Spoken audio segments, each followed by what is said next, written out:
Berem trešnje, ali ovo nije obična trešnja. Dobrodošli na kanal Šumski vrt. Ovo je već 6. snimka, a bit će još puno više. I ako želite pratiti naš rad, pretplatite se na kanal, bit ćete obavješteni kad budu nove snimke.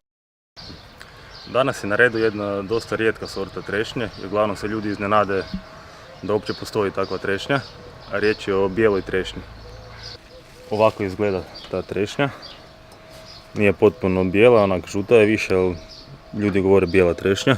I dok su jako zrele, onda su malo kao crvenkaste, makar nije točno crvena boja, ima neko blago crvenilo.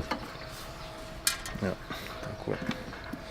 Inače, meni su ove trešnje jako dobre za kompot, čak bolje od crvenih jer nije toliko jak okus, više su slatke samo i mislim da bi se jako dobro pasalo da se stavi još vanilija, a vjerojatno bi jako dobro bilo i za pekmez.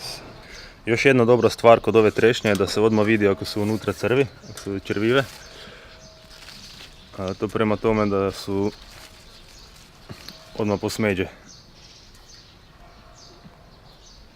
Znači, to se vjerojatno i kod crvenih trešanja dešava, da malo potamne na tom mjestu, ali tam se ne vidi pošto je boja trešnje dosta jaka.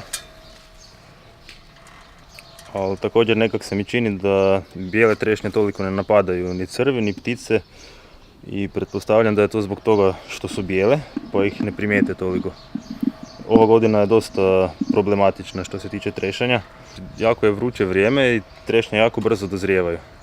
Pa su jako brzo počele i gniliti i pune su crva. Dok ova bijela još dosta dobro se drži, ajde, recimo. Ove godine su trešnje dosta uranile i ove crvene sorte su uglavnom već gotove, već su, što je ostalo, već je i gnilo i puno crva, a ova bijela se još dosta dobro drži, makar i ona je već pri kraju. Znači, puno manje je crva nego kod ostalih trešanja. Ima jedan problem kod ove trešnje, zbog toga se valjda ne prodaje toliko u trgovinama, a to je da kad se bere, ako se malo stisne previše, onda to mjesto brzo potamni. To valjda i kod crvenih trešanja bude tako, ali tu se više vidi pošto su one bijele.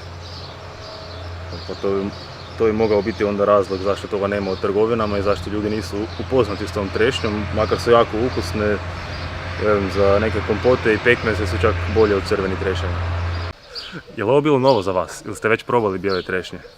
Ako ste probali, koje su vam bolje, crvene ili bijele? Recite u komentarima.